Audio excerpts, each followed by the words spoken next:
للشعب صوت يقهر الأنظمة فلتسقط الحكومة الظالمة. للشعب صوت يقهر الأنظمة فلتسقط الحكومة الظالمة. ثورتنا قادمة قادمة قادمة. Assalamu alaikum, dear viewers, and welcome back to our Bahrain special show regarding the situation in Bahrain and appeal to humanity. Now, as we said before the break, that we will be having a live interview with Sayyid Mehdi al-Mudarrisi, but we do apologize for the short delay in conducting that interview. But alhamdulillah, now we have Sayyid Mehdi al-Mudarrisi on the line, so inshallah we'll be speaking to him now. Assalamu alaikum, Sayyid.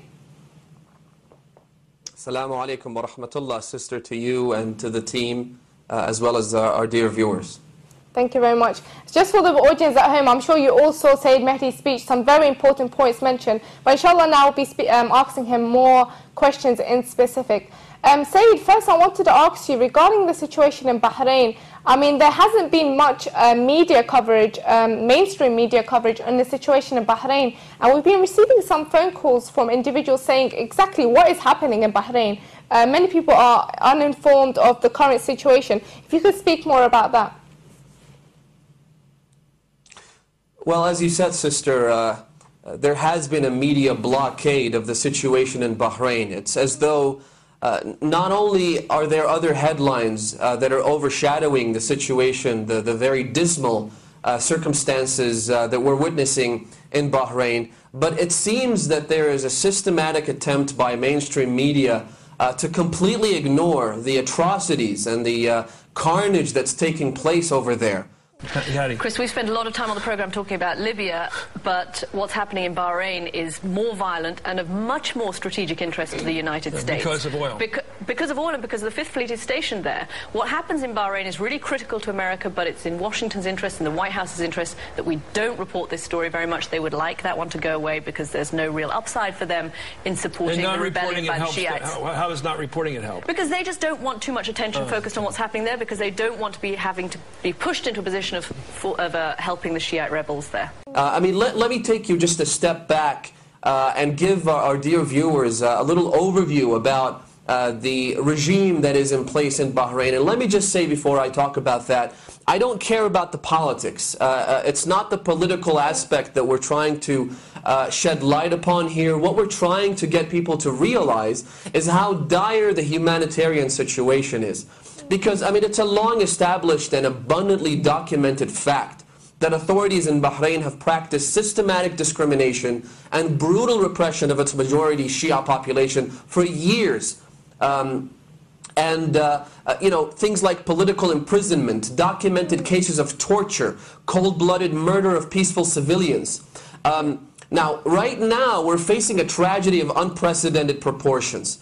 Saudi forces have entered the country under the guise of the Gulf Cooperation Council, the GCC.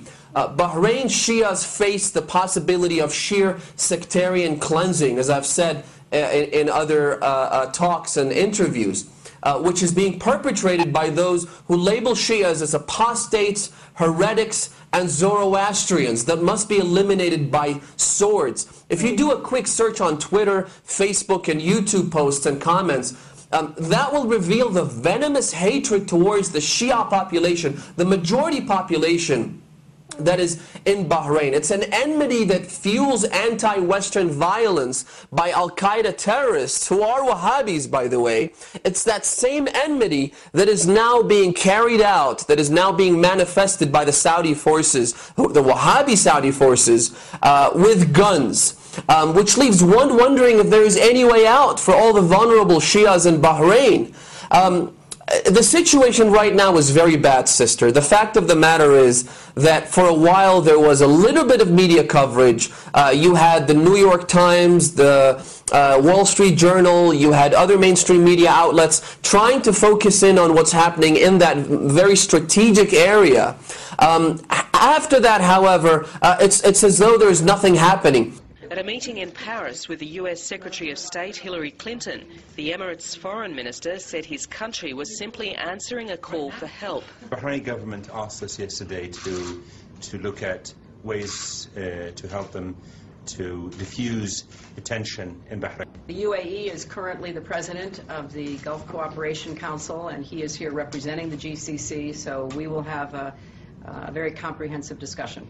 We have already sent roughly around 500 of our police force who are there. The Saudis are there as well.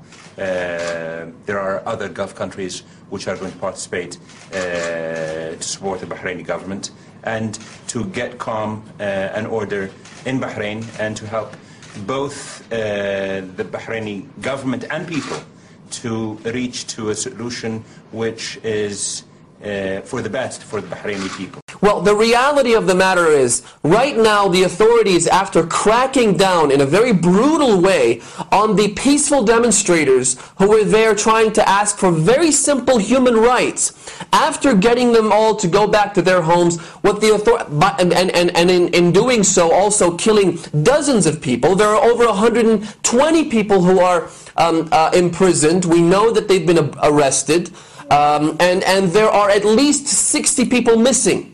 And we've received reports, sister, very disturbing reports about the bodies of the dead as well as those who were injured being taken across the sea to Saudi Arabia, where they were taken into the city of Khobar. And they were taken to the hospital morgue, even though some of them were still alive. We've received reports from that very hospital, the King Fahd Hospital, the King Fahd Educational Hospital of Khobar, saying that we saw bodies being taken to the morgue and the doors sealed shut upon them, even though some of them were still moaning. The fact is, sister, we've got people missing, we've got people who are confirmed arrested or killed, and right now what they're doing is that they're raiding homes after 3 a.m. Each night, this is what they're doing. They're raiding people's homes. They are arresting people randomly. They're stopping people at checkpoints, asking them for their names. If their name happens to be Ali, Hassan, Hussein, Ja'far, or anything remotely resembling a Shia identity, they're arrested on the spot. They're breaking into houses in the middle of the night, and in one confirmed case, and I'd like to mention the person's name as well, though I'm sure that the family would be very disturbed, but this is an oppression that needs to be told. The family of Salah Khawaja, who's a very close family friend of ours, they attacked his home in the middle of the night. His house was raided. They not only ambushed the house and took him in, they then started beating his wife. They started pulling her by the hair, and they beat her so bad that one of her ribs is broken. Sister, we're talking about a humanitarian disaster that the world is simply not willing to hear about. We have this sister, she's a Sayyid, by the way. She's a Sayyid. Her ribs are broken. And this in itself reminded me of the tragedy of Fatima Zahra.